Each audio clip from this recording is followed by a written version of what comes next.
Hello friends, स्वागत है आप सभी का हमारे इस यूट्यूब चैनल डीजी ज्ञान क्लासेस में। तो आज है 10 जून और 10 जून से रिलेटेड सारे इंपॉर्टेंट क्वेश्चन आज हम लोग इस हमारे करंट अफेयर शो में डिस्कस करेंगे और उनसे रिलेटेड सारे इंपॉर्टेंट फैक्ट्स को भी जानेंगे। तो ये हमारा चैनल का पीडीएफ, अगर आप लोगों को हमारे इस वीडियो का पीडीएफ और किसी भी वीडियो का पीडीएफ चाहिए हो तो हमारे टेलीग्राम चैनल से जुड़िए। हमारा टेलीग्राम चैनल है हमारा डीजी ज्ञान। हम लोग सारे पीडीएफ वहाँ आप लोगों को अवेलेबल कराते हैं। तो चलिए शुरू करते हैं। आज का हमारा पहला क्वेश्चन, निम्नलिखित में से किसने अर्पित को डिजाइन, विकसित और निर्मित किया है? पृथक परिवहन के लिए एक airborne rescue pod. Among these, which of the following has designed, developed and manufactured Arpit, an airborne rescue pod for isolated transportation? तो ये अर्पित का फुल फॉर्म है airborne rescue pod for isolated transportation. तो आपके ऑप्शन है IAF, Indian navy, Indian army, all of these. तो इसका answer है IAF। इंडियन एयरफोर्स ने रिसेंट में एक एयरबोर्न रेस्क्यू पॉड बनाया है। इसका उपयोग कोविड-19 से पीड़ित गंभीर रोगियों को निकालने के लिए किया जाना है। एयरफोर्स के बारे में जान लेते हैं। एयरफोर्स का फाउंडेशन 1932 में हुआ था और एयरफोर्स का हेडक्वार्टर नई दिल्ली में है। एयरफोर्स डे हम लोग 8 अक्टूबर को मनाते हैं। ये बहुत इंपॉर्टेंट है, बहुत सारे एग्जाम में ये डे पूछ लिए जाते हैं। और हमारे भारत में एयरफोर्स के कमांडर इन चीफ हमारे प्रेसिडेंट होते हैं। कमांडर इन चीफ, याद रखिएगा, कमांडर इन चीफ प्रेसिडेंट होते हैं। और आपको पता है हमारे प्रेसिडेंट रामनाथ कोविंद जी हैं और chief of the air staff RKS Bhadauria ji हैं। ठीक है, तो अगर एग्जाम में क्वेश्चन पूछ लिया जाए कमांडर इन चीफ एयरफोर्स के कौन होते हैं तो रामनाथ कोविंद जी। हमारा दूसरा क्वेश्चन है, विच union territory has top the India's food safety index? तो किस केंद्र शासित प्रदेश ने टॉप किया है भारत का खाद्य सुरक्षा सूचकांक में? आपके ऑप्शन है दिल्ली, चंडीगढ़, लद्दाख, दीव। तो इसका आंसर चंडीगढ़ है। चंडीगढ़ एक केंद्र प्रशासित प्रदेश है और चंडीगढ़ ने इंडियाज फूड सेफ्टी इंडेक्स में टॉप किया है। इंडियाज फूड सेफ्टी डे भी हम लोग मनाते हैं 7 जून को। याद रखिएगा, ये बहुत इंपॉर्टेंट है, बहुत सारे एग्जाम में पूछे जाते हैं। 7 जून को वर्ल्ड फूड सेफ्टी डे मनाया जाता है।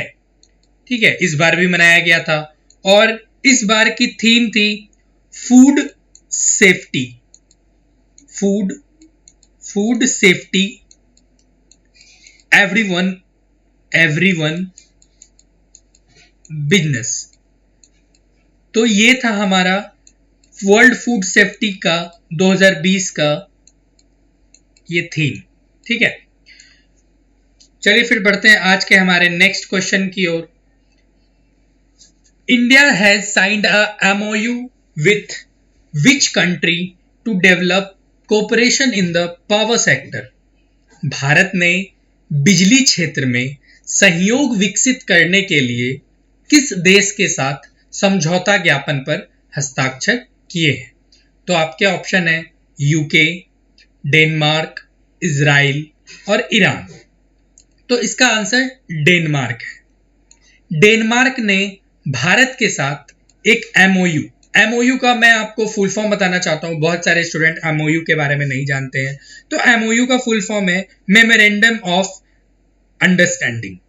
ठीक है, तो इंडिया और डेनमार्क, इंडो डेनमार्क ने एक MOU साइन किया है जिसके तहत दोनों देशों के बीच पावर सेक्टर में बहुत सारे एक दूसरे की सहयोग के लिए यह MOU को साइन किया गया है पावर सेक्टर में, याद रखिएगा। और डेनमार्क के बारे में जान लें तो डेनमार्क का कैपिटल है कोपेनगन, कोपहेन, और डेनमार्क की करेंसी है डैनिश क्रोन, डीके। ये एग्जाम में पूछा जाता है। अब बढ़ते हैं हमारे चौथे क्वेश्चन की ओर।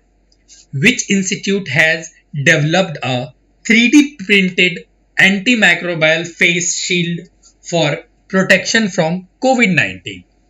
किस संस्थान ने कोविड-19 से सुरक्षा के लिए एक 3D printed antimicrobial face shield विकसित किया है?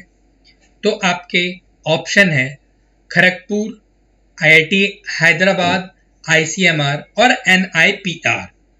तो इसका आंसर है एनआईपीआर। एनआईपीआर गुवाहाटी। एनआईपीआर का पहले हम लोग फुल फॉर्म जान लेते हैं। तो एनआईपीआर का फुल फॉर्म है national institute of pharmaceutical education and research. तो national institute of pharmaceutical education research ने ये एनआईपीआर गुवाहाटी का है, ठीक है। गुवाहाटी वाला NIPR national institute of pharmaceutical research ने एचएएल के साथ, एचएएल का फुल फॉर्म है हिंदुस्तान एंटीबायोटिक लिमिटेड। तो एनआईपीआर और एचएएल मिलकर एक समझौता किया है जिससे कि यह बड़े पैमाने पर एंटी माइक्रोबियल फेस शील्ड बनाने का यह समझौता है, जिससे कि हमारे कोविड-19 काल में हमारे लोगों को बचाया जाए इस फेस शील्ड के तहत। तो मैंने आपको एनआईपीआर के बारे में बताया।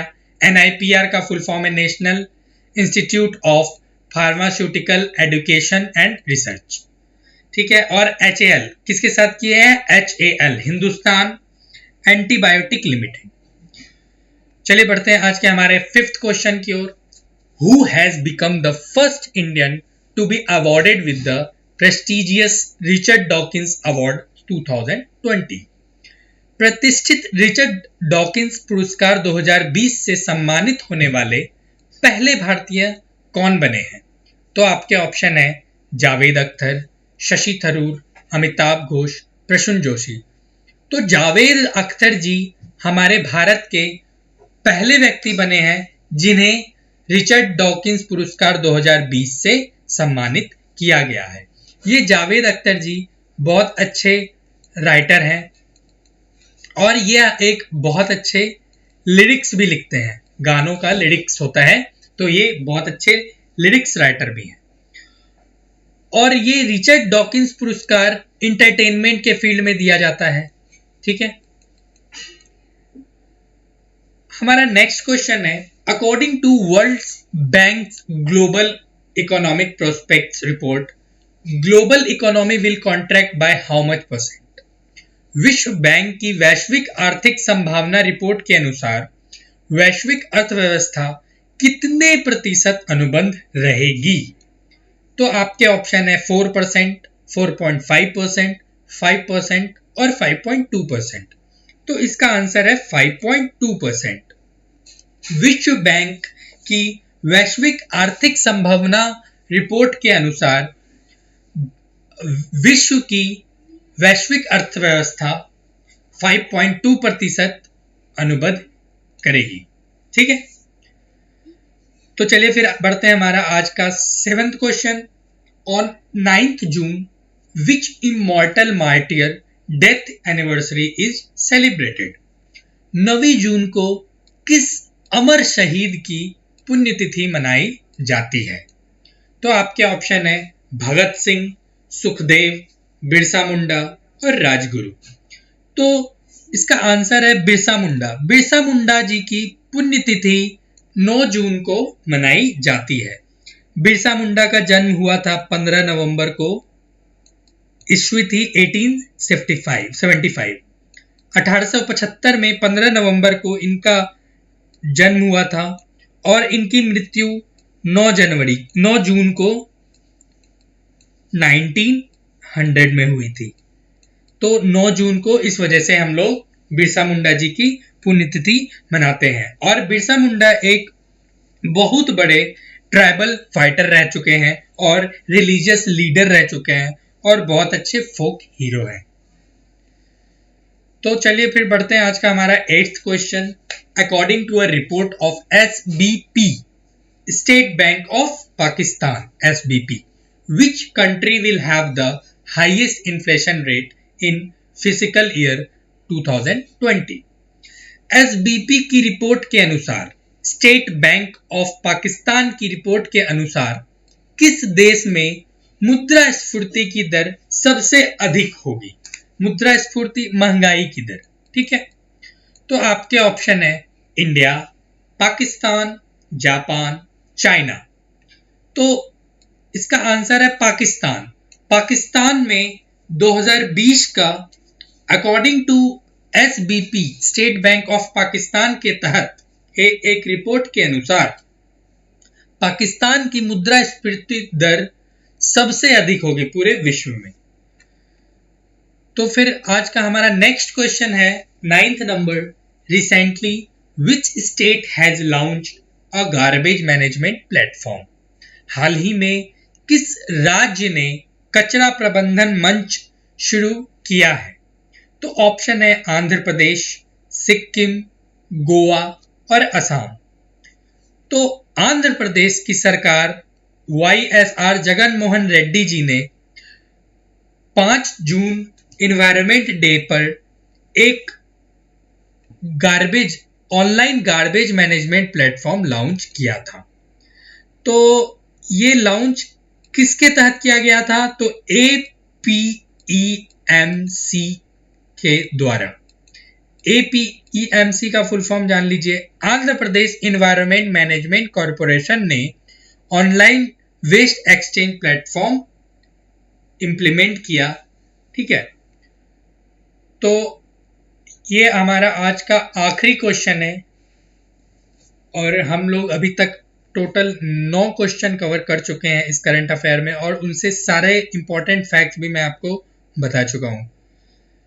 तो हमारा आज का आखिरी क्वेश्चन है, रिसेंटली मोनिका मोहता, ये मेहता होना था, Monika Mohta has appointed as the ambassador to which country? हाल ही में मोनिका मोहता ने किस देश में राजदूत के रूप में नियुक्त किया गया है? तो मोनिका मोहता को रिसेंट में किस देश का राजदूत नियुक्त किया गया है? तो आपके ऑप्शन है फिलीपींस, नाइजीरिया, स्विट्जरलैंड, रोमानिया। तो स्विट्जरलैंड में मोनिका मोहता जी को भारत का राजदूत अपॉइंट किया गया है। स्विट्जरलैंड के बारे में जान लेते हैं। स्विट्जरलैंड का कैपिटल बर्न है। ये एग्जाम में पूछते हैं, बहुत बारी बहुत सारे एग्जाम में पूछा गया है। और यहाँ की करेंसी फ्रैंक है, ठीक है। तो दोस्तों ये था हमारा आज का करंट अफेयर शो। और अगर आप लोगों को हमारा यह वीडियो अच्छा लगा हो तो लाइक कीजिए हमारे वीडियो को, शेयर कीजिए अपने दोस्तों में और सब्सक्राइब कीजिए हमारे चैनल को। दोस्तों अगर आप लोगों को हमारी इस वीडियो की PDF चाहिए तो हमारे टेलीग्राम चैनल से जुड़िए। मैं हमारे टेलीग्राम चैनल का लिंक इस वीडियो के डिस्क्रिप्शन में डाल दे रहा हूं। तो दोस्तों आज का करंट अफेयर शो हमारा खत्म होता है। धन्यवाद।